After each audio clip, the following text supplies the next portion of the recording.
안녕하세요, 콩알맘입니다. 7월 12일 수요일 병원에 가고 있습니다. 20차 시험관 시술 세 번째 초음파고요.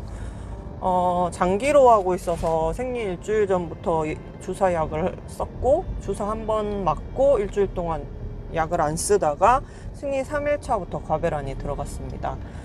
뭐 일주일 동안 난포가 자라고 있는지 안 자라고 있는지 검사를 안 했기 때문에 잘 모르는 상황이고, 지금 이제 오늘 가보면 이제 난포가 몇 개 보이는지 알 수 있을 거예요. 설마 뭐 난포가 안 자라고 있진 않겠죠? 약을 이렇게 쓰고 있는데, 아무튼 그때그때 상황이 달라가지고 뭐 저도 예측할 수는 없지만, 어쨌든 일주일 동안 그냥 이 난포가 자라나 안 자라나에 대해서는 신경을 안 쓰고 지냈던 것 같습니다. 근데 개인적으로 일이 좀 많았던 것 같아요. 뭐 건물에 문제가 생기거나 뭐 여러 가지 일이 있으면 제가 해결을 해야 돼요. 그러니까 제가 월급 받고 일하거나 관리비 면제를 안 받고 있어요. 왜냐면 관리비 면제를 해준다고 관리업체에서 전에 그랬는데, 그전에도 너무 괴롭힘을 당해가지고 몇몇 입주민들한테 괴롭힘을 당해서 제가 그 돈을 받으면 더 괴롭힘을 받을까봐 안 받는다 그랬어요. 그냥 기본적인 업무만 나는 해주겠다, 그냥 무료 봉사로. 대신 그 이상은 시키지 말라고 하고, 그냥 저는 그 관리업체가 이제 저희 구에 있는 게 아니라 아주 반대쪽에 있는 거예요, 동네가. 그래서 무슨 일이 터지면 수습하러 오는데 좀 시간이 걸리고 하니까, 그럴 때만 제가 이제 급하게 이제 공동으로 일어나는 문제만 해결을 하는데, 이게 그런 말 있잖아요. 호의가 계속되면 권리인 줄 안다고. 아니, 무료 봉사를 2년 넘게 했으면 사람들이 양심이 있어야지. 아니, 자기 멋대로인 거예요. 그러니까 어떤 분이 이사 온 후부터 아침 8시면 찾아오는 거예요. 8시 반이면 찾아오는 거예요. 그래서 나이가 있으신 분이라 처음에는 다 받아들였어. 그러다가 내가 사정 얘기를 했어. 저는 온라인 쇼핑몰을 하고 집에 있어도 업무를 하는 중일 수도 있고, 제가 늦게 자기 때문에 새벽 1~2시에 자기 때문에 10시 이후로 방문을 해달라 얘기를 했는데, 얘기하고 나서도 한 5~6번 이상을 찾아온 거예요. 어저께도 8시 몇 분에 왔길래, 그랬더니 저 몇 톤데요 하면서 평소 찾아왔던 분이 아니라고 얘기하는데, 인터폰으로 사람이 다 보이잖아요. 근데 딱 그 평소 자주 찾아왔던 분이 뒤에서 코치를 하고 있는 거예요. 너무 화가 나는 거예요. 사람이 말을 했으면, 솔직히 10대 번도 말을 더 했으면 말귀를 알아먹어야 될 거 아니에요. 무슨 똥꼬집인지. 와, 아침마다 자기가 일찍 일어난다고 일찍 찾아오는 거예요. 근데 시어머니가 한 번은 뭐 엘베에서 얘기도 했나 봐요. 우리 며느리는 뭐 늦게 자서 늦게 일어난다, 그런 식으로 얘기했는데, 자기는 뭐 8시인가 7시에 일어나서 9시면 운동을 간다는 거예요. 친구랑 뒤에 뭐 근처 산에. 그러니까 자기는 그 전에 찾아온다 이거죠. 그러니까 그건 자기 사정이지. 그러면 산에 갔다 와서 찾아와도 되잖아요. 제가 오후 2시 출근이라고 얘기를 했기 때문에. 산에 갔다 와봤자 여기 동네 산이니까 1~2시간 걸리면 9시에 갔다 오면 11시 찾아오셔도 되는 걸 갖다가 아침 대빨부터 사람 찾아와서 사람을 괴롭히는 거예요. 와, 난 진짜 그런 거 보면서 느끼는 게, 와, 저러니까 꼰대 소리 듣는구나. 아니, 내가 상대방이 불쾌하다, 불편하다 얘기를 했고 하지 말라고 얘기를 했으면 남의 집 찾아오는 것도 약속을 잡고 와야지. 시도 때도 없이 자기 일찍 일어났다고 아침마다 오는데 정말 미치겠는 거예요. 근데 말이 안 통해요, 오지 말라고 해도.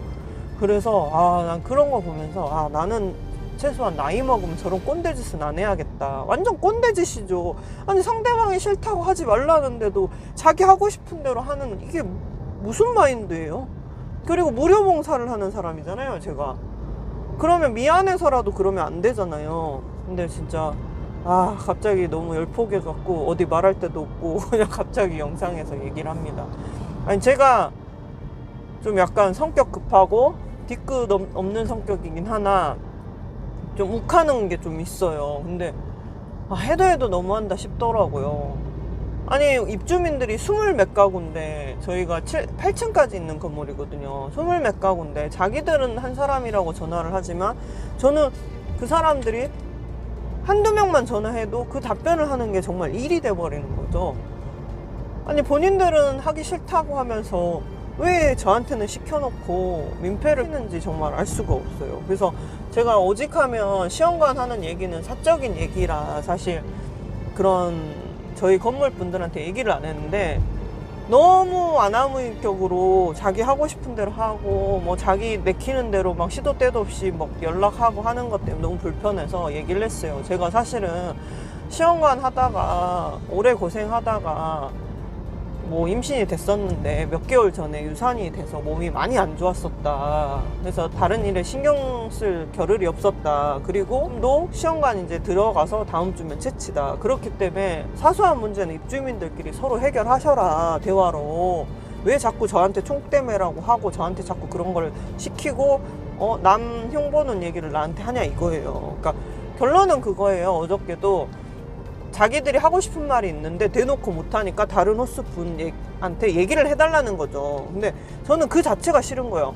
아니, 앞에서 못할 말은 뒤에서도 하지 말아야지. 저는 그렇거든요. 뒤에서 하는 말은 앞에서도 하고 앞에서 하는 말 뒤에서도 하는 성격이에요. 근데 아니, 앞에서 하지 못할 얘기는 그냥 뒤에서도 안 해야지. 앞에서는 말도 못하고 뒤에 와가지고는 저보고 그분한테 뭐라고 해달라는 게 말이 되냐고요. 그러니까 그런 역할을 하는 것 자체가 저는 불쾌한 거예요.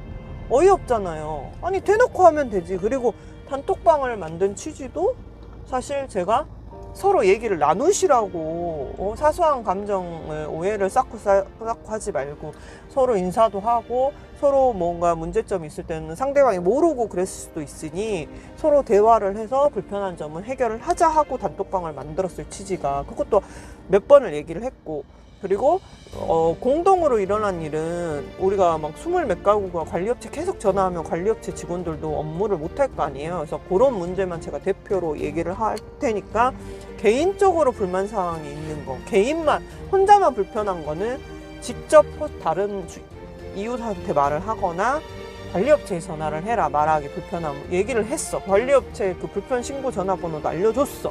근데 왜 나한테 찾아와서 그러냐고. 진짜 아나무인인 거죠. 그래서 제가 조금 어제 스트레스를 많이 받았는데, 갑자기 제가 좀 스트레스에 되게 민감한 스타일이거든요. 그래서 뒷골이 너무 땡기는 거예요. 여기 뒷목이. 근데 아침에 일어났는데도 좀 머리가 아프긴 했어요. 그래서 뒷골이 너무 땡겨가지고 어제 이러다 큰일 나겠다 싶어가지고 어저께 바로 이제 그 비가 엄청 와가지고 우비랑 장화를 신었는데 막 장화 속에 막 비 다 들어가고 바지가 무릎까지 젖을 정도로 어제 비가 왔어요. 그 비를 뚫고 가서 마사지를 받고 왔습니다. 스트레스를 좀 많이 받긴 받았었나 봐요. 그래서 될 수 있으면 내가 과배란 중에는 스트레스 안 받으려고 안 싸우고 언성 안 높이려고 해서 어저께도 문을 자꾸 열어달라는데, 얘기를 듣다 보면 남의 흉보는 얘기 들어서 뭐 하겠어요. 짜증만 나지. 그래서 내가 그냥 문을 안 열어줬어. 가라고. 근데 가라고 했으면 보통 우리는 죄송합니다, 너무 일찍 찾아왔네요, 그러고 가야 되잖아. 계속 문 열어달라고 하는데, 와 진짜 나이 먹고 왜 저러시나. 두 분이 왔는데 진짜 너무 화가 났어요. 그래서 아무튼 제가 좀 불안해요. 이번에 주말에 갑자기 물 안 나왔는데 해독 주스를 해야 돼서, 막 하필이면 해독 주스 하는 주였어. 제가 해독 주스를 한 달에 한 번씩 해서 냉동해 놓는데, 이제 이식도 해야 되고 피검사도 해야 될 줄 몰라서 미리 이제 좀 많은 분량을 하게 됐는데, 야채를 씻어서 데쳐야 되는데 물이 찔끔찔끔 나와가지고 진짜 애먹었거든요, 이번 주에. 이번에 조금 스트레스 받는 일이 조금 많았습니다. 그래서 조금 남포가 안 보이면 어떡하나, 안 자라면 어떡하나 되게 좀 걱정을 했고, 그 와중에 나름 스트레스 안 받으려고 언성 안 높이고 남하고 안 싸우려고 되게 많이 참았어요. 옛날 성격 같으면 제가 욱하는 게 있어갖고 아닌 건 아니라고, 바르지 못한 거는 막 좀 그 자리에서 딱 직설적으로 얘기하는 스타일인데, 이제 뭐 그냥 참았어요. 그래서 어머님한테 이제 얘기를 하죠. 어머님, 제가 밖에서 이런 일이 있었는데 너무 화가 났습니다. 그래서 어떻게 됐냐? 그냥 왔는데요. 어머니 깜짝 놀란 거야. 제 성격 같았으면 싸우거나 따지고 왔어야 되는데 그냥 화가 났는데 그냥 왔어요. 어머님이 웃으시더라고요. 그래서 아, 제가 지금 과배란 하니까 될 수 있으면 화 안 내려고 그냥 싸워서 뭐 하겠나. 또라이들은 싸워도 통하지도 않으니까 그냥 왔어요. 그러니까 어머님이 뒤에는 어떻게 됐냐고 무슨 그냥 왔는데요. 이러니까 황당히 하시더라고요. 그래서 그 정도로 제가 요즘 마음의 수양을 하고 있습니다.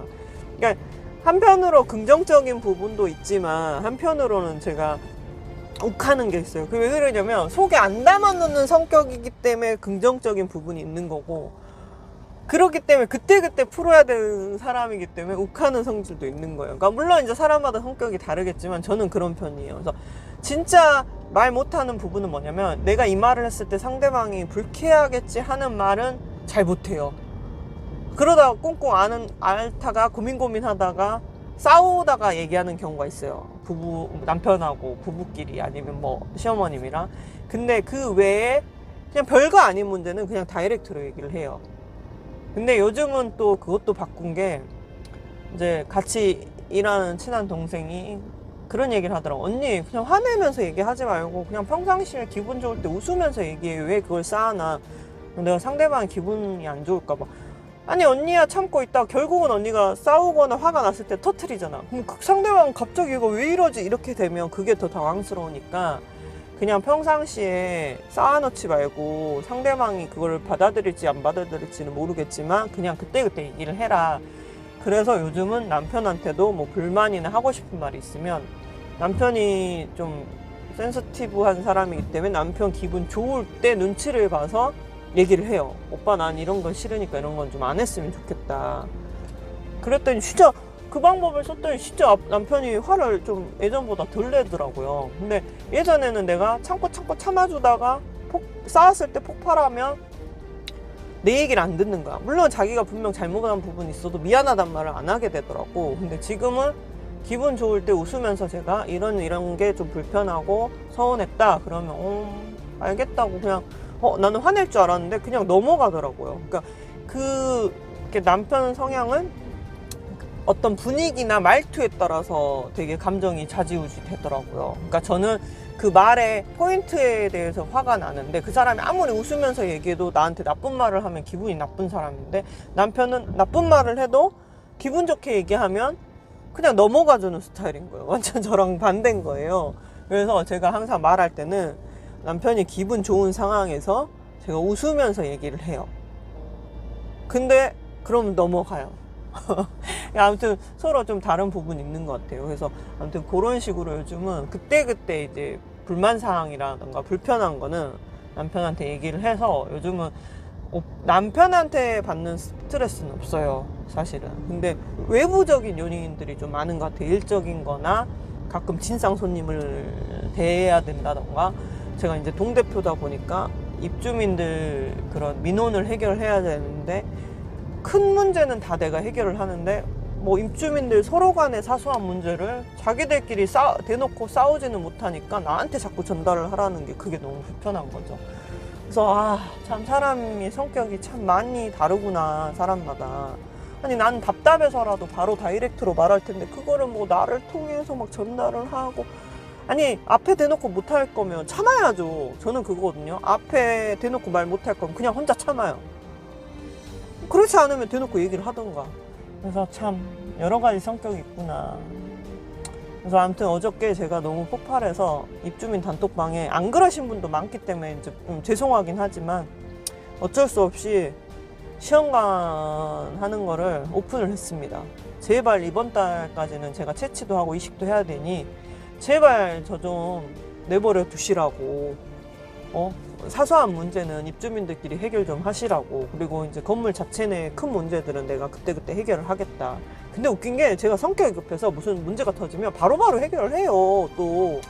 근데도 그새를 못 참아서 계속 연락하시는 분들도 있고, 막 입주민들끼리 서로 막 이러쿵저러쿵 하시는 분들도 있고, 난리 부르스예요, 난리 부르스. 아주 여러 가지 일이 있었는데 일주일 동안 어떻게 남포가 너무 스트레스를 받아갖고 안 자란 건 아닌가 막 걱정은 되는데, 또 뭐 잘할 놈은 잘하겠지 또 이런 생각하면서 무서운 거야. 병원 가기가 이제는 어떻게 될지 모르겠어요. 아무튼 병원 갔다 와서 어떻게 됐는지 말씀드리겠습니다. 진료를 보고 나왔고요. 드디어 이제서야 몸이 조금 회복이 됐나 봐요. 한동안 막 난포 개수 좀 적게 보이는 것 같고 상태가 좀 안 좋은 것 같아서 걱정을 많이 했는데 다행히도 난포가 초음파를 봤는데 선생님이 4개 보인다고 하셨고 이제 초음파 보고 상담하는데 선생님이 채취는 4-5개 정도 예상해 본다고. 그러니까 작은 게 하나 더 있긴 한가 봐요. 근데 좀 확실치는 않고 한 4-5개 정도 채취 예상해 본다 이렇게 얘기를 하시고, 그 다음에 이제 자궁 상태는 다른 사람에 비해서 좋은 상태라서 걱정은 안 하셔도 될 것 같다 그렇게 얘기를 하시고, 근데 이것도 아시죠? 초창기 영상 보시면 아시겠지만 자궁 상태가 막 폴립도 많고 막 엉망진창에, 아무튼 내막도 얇고 엉망진창이었는데 정말 진짜 제가 여러 가지 노력 끝에 지금 자궁 상태는 좀 좋아진 거예요. 그래서 그래도 자궁이라도 좋아져서 얼마나 다행이냐 이제 난자만 좀 질 좋은 게 나오면 좋겠다 이러고 있는데, 아무튼 이제 사실 저번 차수부터 뭔가 큰일들을 겪고 나서 좀 영상을 보는 분들도 느끼신 분들이 몇 분 계시더라고요. 많이 편해 보인다. 근데 진짜 많이 옛날에 비하면 편해진 게 사실이에요. 그러니까 이게 억지로 노력을 한 게 아니라 너무 큰일을 한 유산에 수정 실패에 중간에 난자 채취 취소에 이렇게 3번 큰일을 겪고 나니까 사람이 이게 내 인력으로 안 되는 부분이구나 싶어서 마음을 되게 많이 내려놓게 됐어요. 그러니까 저는 그래요. 내가 현실적으로 뭘 해서 안 되는 부분에 대해서는 좀 빠른 포기를 하는 편인데, 어쨌든 아기는 포기가 안 돼서 버티는 거잖아요. 근데 어쨌든 이 상황들이 몸이 회복하는 시간도 있을 것이고 하면서 내가 조바심 내봤자 안 된다는 걸 알기 때문에 그냥 로또처럼 번호가 나올 때까지, 좋은 난자가 나올 때까지 그냥 기다리는 수밖에 없겠구나 싶은 생각을 했고, 어쨌든 이건 제 생각인데 남편 생각은 잘 모르겠는데, 어쨌든 큰일을 겪고 나면서 부부 사이가 조금 뭔가 어려운 일을 함께 겪고 나서 돈독해졌다고 해야 되나? 약간 그런 느낌이에요. 그래서 처음에 시험관 초기에는 남편한테 서운한 것도 많고 싸우기도 많이 싸우고 그랬는데, 지금은 오히려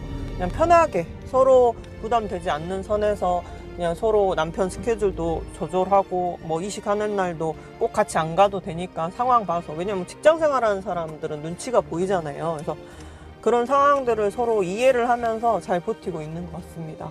그래서 아무튼 이제 어저께 남편한테 그랬어요. 내가 나이가 먹어서 그런가 올해는 4개도 안 보이고 막 3개 이렇게 보이는 것 같은데 걱정이네 그랬는데, 다행히도 4개가 보인다고 하니 좀 다행인 것 같고, 이제 4-5개 채취 예상한다고 하니 적어도 3개는 채취되지 않을까 그냥 혼자 예상해 봅니다. 그래서 아무튼 요번 차수도 마찬가지로 주사약을 처방받고 일주일 만에 초음파를 보는 중간에 이제 개인적인 일들로 스트레스 받는 일이 있었지만, 이 시험관에 대해서는 생각을 안 하고 있었어요. 그냥 어젯밤에 난포가 안 보이면 어떡하지? 어젯밤에 하루 딱 생각했어. 거짓말 안 하고. 그래서 요즘은 그러니까 이게 익숙해졌나 봐요. 이 시험관 과정들이 다 큰 일들을 겪고 더 큰 일이 있겠나 싶은 생각이 들어서 그런지 차분해졌다 그래야 되나? 좀 아무튼 편해졌어요, 그전보다. 그래서 아무튼 처방은 똑같이 브레트라정 2알씩 먹고 그 HP 멀티도즈 300씩 맞고, 그래서 오늘 수요일이잖아요. 수, 목, 금, 토, 일 6일분을 처방받았는데, 일단 5일분을 약을 쓰고 월요일날 초음파를 보고 이제 약 처방이 되는 거고, 이제 그때 난자 채취일이 정해질 것 같아요. 선생님이 예상하는 건 화요일날 난자 채취는 좀 이를 것 같고, 지금 자라는 속도가 늦기 때문에 빠르면 수요일, 늦으면 금요일 예상해 본다고 하시네요. 그러니까 그거는 항상 모르는 거니까, 항상 아시다시피 시험관은 예측과 다르게 흘러가니까 더 늦어질 수도 있는 거고, 그냥 마음 편하게 생각하고 있으면 될 것 같아요. 그래서 아마 자궁 상태는 괜찮은 편이라 만약에 수정만 잘 되면 신선으로 할 것 같고 그런 상황입니다. 아무튼 오늘 그리고 이제 그 혼인관계 증명서 낸 지도 기간이 지나서 혼인관계 증명서도 내고 왔고, 그 다음에 심전도 검사랑 엑스레이도 이제 기간이 너무 많이 지나서 다시 검사를 했고요. 동의서도 쓰고 왔고, 그 다음에 뭐 있지? 아무튼 다 모든 준비를 마쳤고, 이번이 마지막이게. 매번 제가 항상 하면서 생각하는 게, 이번 차수는 진짜 마지막이게. 마지막이 항상 아니긴 했지만 항상 마음은 이번이 마지막인 것처럼 최선을 다하자, 이런 마음입니다. 그래서 아무튼 진짜 이번이 20차거든요. 횟수로 따졌을 때 14번째 이식인가요? 15번째 이식인가? 막 기억도 안 나. 이렇게 써놓은 걸 봐야지 알지 기억이 안 나요. 아무튼 13번은 넘었어. 아무튼 14번째 이식인지 15번째 이식인지 모르겠지만 아무튼 채취도 그 정도 됐고 13번, 14번 뭐 그 정도 됐고, 아무튼 이번이 마지막이긴. 차수로는 뭐 공남포 다 포함해서 20차.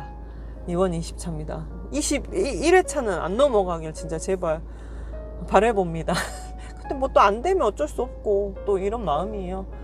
아무튼 오늘 진료 잘 보고 집에 갔다가 월요일날 또 남포가 어떻게 잘 자라고 있는지 다음에 영상에서 말씀드리겠습니다. 근데 영상 편집이 너무 지금 미뤄져 가지고 지금 7월인데 어저께 5월 26일 영상인가를 올렸어요.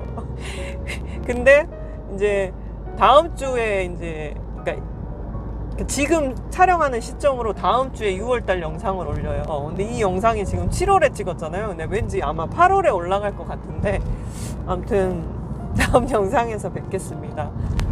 제가 그리고 라이브를 종종 했는데 구독자 수가 갑자기 30명이 훅 빠지길래 라이브를 하면 안 되겠다 싶어서 요즘 라이브를 좀 자제하고 있는데, 그리고 이제 제가 헬스장을 옮기면서 이제 기구가 바뀌면 자극이 달라져요. 그러면서 조금 근육통이 왔어요. 그래서 요즘 계속 비도 오고 생태공원만 가려가면 비가 너무 심하게 오는 거예요. 괜히 비 심하게 오는 날 어디 미끄러지거나 무리했다가 큰일 날까봐 일단 옮긴 헬스장에 적응하는 기간이라 지금 좀 근육통이 심하게 와서 웨이트만 조금 한 상태고, 요번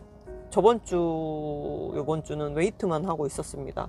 혹시라도 목요일 날 또 날씨가 좀 맑으면 이제 생태공원 갈 생각인데, 이제 요즘 장마철이라 어쩔지 모르겠네요. 이 영상이 올라갈 때쯤이면 장마가 끝나겠죠.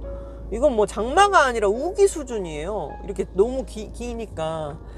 아무튼 비 피해 없으셨길 바라고, 이게 이제 나중에 올라갈 영상이니까. 아무튼 이제 진짜로 다음 영상에서 계속 뵙겠다고 해놓고 지금 계속 말을 해. 아무튼 하고 싶은 말이 많은가 봐 오늘. 일단 다음 영상에서 진짜로 뵙겠습니다.